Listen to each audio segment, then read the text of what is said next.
it's a given that everybody loves brownies, but what about their counterpart, blondies? Let me show you how to make them, and I'm sure you'll become a blondie lover too. So first I've got my oven heated to 350 degrees, and I greased and floured a 9x13 baking dish.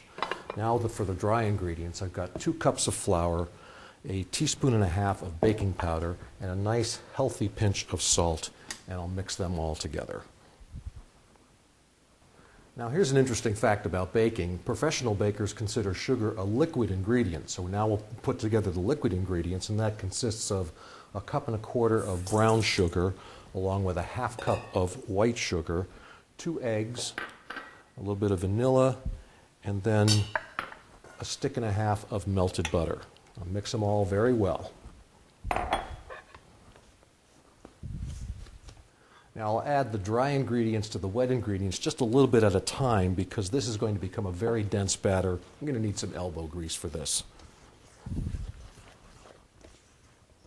Now I'll add the white chocolate chips, and as I said, this is a very dense batter, so it's going to take a little effort to incorporate them. And once I do that, I will add the batter to the pan, smooth it out, and then bake it in that 350 oven for 20 minutes.